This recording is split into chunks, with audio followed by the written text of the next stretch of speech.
헌법재판소의 탄핵 심판 선고일이 내일로 확정됐습니다. 배보윤 헌법재판소 공보관의 발표입니다.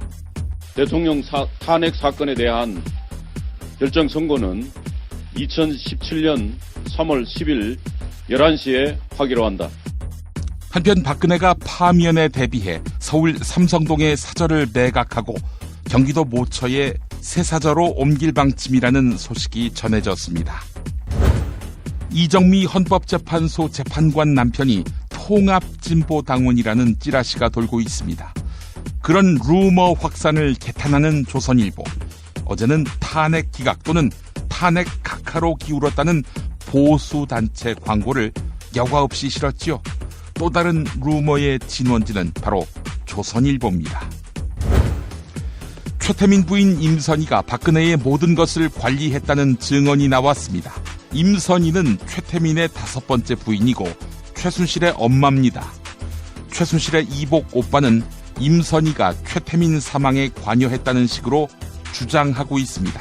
미확인 사실입니다. 사드 환경 영향 평가가 안 끝나도 한 달 내에 설치를 완료할 모양입니다. 누구를 위한 속도전인가? 아무도 대답해주지 않고 있습니다.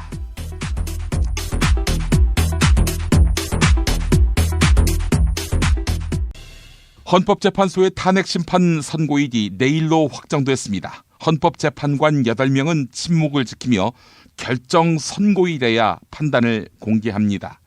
헌법재판소법은 재판관들의 평의 내용을 비공개로 규정하고 있는데 박근혜 파면 여부가 갈리는 표결 시점도 확인하기 어렵습니다. 이미 끝났을 수도 있다는 분석도 있는데요. 다만 노무현 전 대통령 탄핵심판 사건 때는 선고를 1시간 앞두고 표결이 진행됐습니다. 따라서 이번 탄핵심판 표결도 선고 직전에 진행될 가능성이 큽니다. 중앙일보 보도였습니다. 헌법재판소가 탄핵심판을 인용할 경우 대통령 박근혜는 서울 삼성동 사저를 매각하고 경기도 모처에 새 사저로 옮길 방침입니다. 삼성동 박근혜 사저 인근의 부동산 중개업소에 따르면 지난달 말 청와대 직원으로 추정되는 사람들이 사저와 주변 건물들의 매물 시세를 파악하고 갔습니다. 청와대는 탄핵 소추안이 인용될 경우 경호상의 이유로 박근혜가 삼성동 사저로 돌아가기는 어렵다고 결론 내렸습니다. 그래서 경기도 모처에 새 사저를 마련하기로 방침을 세운 것입니다. 청와대는 박근혜가 새 사저로 옮기기 전까지 종교시설에 임시 거처를 마련하는 방안을 검토하고 있습니다. 청와대가 박근혜 탄핵 인용, 즉 파면에 대비하고 있다. 지난달 말부터 상당히 눈길을 끄네요. 동아일보 보도였습니다. 카카오톡 등 SNS를 통해서 헌법재판소에 관한 미확인 정보, 일명 찌라시가 퍼지고 있습니다. 탄핵 반대 진영에서는 이정미 헌법재판소장 권한대행의 남편이 통합진보당원이다. 이런 글이 돌았습니다. 이 글이 퍼지자 이정미 재판관을 빨갱이라고 비난하는 글들이 삽시간에 퍼졌습니다. 그러나 이정미 재판관의 남편은 숙명여대 경제학부 교수로 재직하고 있고 통합진보당과는 아무 관계도 없는 것으로 밝혀졌습니다. 조선일보가 이렇게 보도했네요. 이런 찌라시 대부분은 근거가 없다는 것이 헌법재판소 측 설명입니다. 헌법재판소가 탄핵 선고 날짜를 확정함에 따라 조기 대선 일정도 조만간 결정됩니다. 오는 10일 탄핵안이 인용되면 60일 이내에 선거를 치러야 한다는 법 조항에 따라 5월 9일까지는 선거를 치러야 합니다. 정치권에서는 3월 10일부터 60일을 꽉 채운 5월 9일을 대선일로 예상하고 있는데요. 한편 선거일을 결정해서 공고하는 권한은 황교안에게 있습니다. 일각에서는 선거 투표율을 낮추기 위해 황교안이 선거일을 휴일이 몰려있는 5월 첫째 주로 결정하는 거 아니냐. 네, 이런 우려도 내놓고 있습니다. 중앙일보 보도였습니다. 헌법재판소의 탄핵 심판 결정이 국회 구성에 상당한 변화를 초래할 가능성이 높습니다. 바른정당 소속 의원 32명은 탄핵이 기각될 경우 국회의원직을 사퇴하겠다, 이렇게 결의했습니다. 바른정당이 이렇게 나서는데 더불어민주당, 국민의당, 정의당은 가만히 있겠습니까? 이 야당 의원들도 사퇴를 결행할 수밖에 없다는 분석이 우세합니다. 야사당과 야권 성향 무소속 의원들을 합치면 모두 203명인데요. 즉 의원들이 집단 사퇴할 경우 총선 재실시와 대규모 보궐선거가 불가피하다는 것입니다. 국민일보 보도였습니다. 박영수 특별검사팀의 수사를 이어받은 검찰특별수사본부의 진용이 윤곽을 드러냈습니다. 대통령 박근혜에 대한 수사는 검찰특별수사본부 산하 서울중앙지검 형사 8부가 전담하는데요. 형사 8부는 이를 위해 수사팀 규모를 대폭 확대했습니다.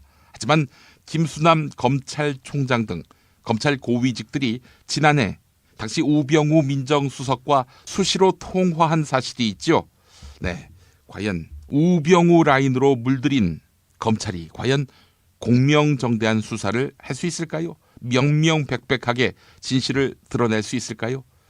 김수남 검찰총장은 이번 수사로 검찰 위상을 재정립한다는 계획입니다. 한겨레 단독 보도입니다. 이병기 전 국가정보원장이 국정원이 보수단체에 돈을 댔다, 이런 진술을 했습니다. 지난 1월 박영수 특별검사팀이 이병기 전 국정원장을 소환 조사할 때 진술한 것인데요. 이병기 전 국정원장은 2014년 7월부터 8개월 동안 재직했습니다. 국가정보원법 제9조에 따르면 국정원장을 포함한 직원은 정치활동에 관여하는 행위를 해서는 안 됩니다. 그러나 국정원 관계자는 제기된 의혹만으로 답변하기 어렵다, 이런 입장을 내놨습니다. 우병우 전 민정수석의 가족회사 정강은 사실상 휴면법인이었는데요. 박영수 특별검사팀의 수사 결과 정강은 우병우가 검찰을 떠난 직후 사업 목적의 컨설팅을 추가했습니다. 또한 특검에 따르면 2013년 정강에 자금이 급격히 유입된 것으로 파악됐는데요. 이 시기는 우병우가 검찰을 떠나 변호사 활동을 하던 때와 맞물립니다. 특검은 우병우가 변호사 수임료 가운데 일부를 정강의 법인 계좌를 통해 받은 것으로 의심하고 있습니다. 동아일보 단독 보도였습니다. 최태민의 의붓손자인 조용래 씨가 또 하나의 가족이란 책을 썼는데요. 이 책에는 박근혜가 최태민과 그의 부인 임선희, 최순실 등의 차례로 절대적으로 의존했다는 주장이 담겨 있습니다. 조용래 씨는 임선희가 박근혜의 모든 것을 관리했다, 박근혜와 최태민 집안관계의 몸통은 임선이었다, 이렇게 주장했습니다. 또한 박근혜가 마시는 물 한 모금, 약 한 봉지까지도 최태민이 직접 챙겨줬다고 하는데요. 이런 관계는 2003년 임선희가 사망하면서 최순실로 주도권이 넘어갔습니다. 한겨레 단독 보도였습니다. 지난 6일 미국 본토에서 사드가 긴급 공수되기 시작했는데요. 군 고위 관계자는 환경 영향 평가와 관계없이 한 달 안에 한반도의 사드 전개가 모두 끝날 것이라고 밝혔습니다. 전개란 배치를 위해 무기 체계를 현지로 수송하는 군사작전을 의미하는데요. 주한미군은 늦어도 다음 달 초까지 추가 장비와 200명의 운용 병력까지 전부 가져와 사드 배치 준비를 마칠 계획입니다. 기술적으로만 보면 한 달 안에 사드 배치가 가능합니다. 중앙일보 보도였습니다. 이제 대입전쟁은 옛날 말입니다. 공부전쟁터가 초등학교, 심지어 영유아 단계로까지 번져 있는데요. 결국 부모의 부와 자녀의 학업 성취 간 연결고리가 더욱 단단해지고 있습니다. 전국 6개뿐이던 자립형 사립고등학교는 이명박 정부 들어 전격 확대됐는데요. 이른바 일반고의 슬럼화로 귀결됐습니다. 실제 서울대, 고려대, 연세대 재학생 10명 가운데 7명은 소득 9분위에서 10분이거나 국가장학금을 아예 신청하지 않을 정도의 부유층인 것으로 나타났습니다. 경향신문 보도였습니다. 일선 판사들이 사법개혁을 위해 전국 법관들을 상대로 설문조사를 진행했는데요. 이러한 사법개혁 요구를 막기 위해 대법원이 일선 판사에게 설문조사 발표를 막으라고 지시하고 지시를 거부한 판사에게 보복 인사를 감행했습니다. 이에 대한 경향신문의 사설 일부 소개하겠습니다. 대법원 행위는 파렴치하기 그지없다. 이 같은 행위를 묵인하거나 조장한 이는 다름 아닌 양승태 대법원장이다. 대법원이 판사들을 이처럼 쉽게 여기는데 이들이 진행하는 재판이 사법부 수뇌부의 영향에서 벗어나 독립적으로 이루어질지 만무하다. 국가 권력의 한 축인 사법부는 선출되지 않은 권력이다. 사법부에 대한 민주적 통제와 사법부의 민주적 운영은 그래서 더욱 중요하다.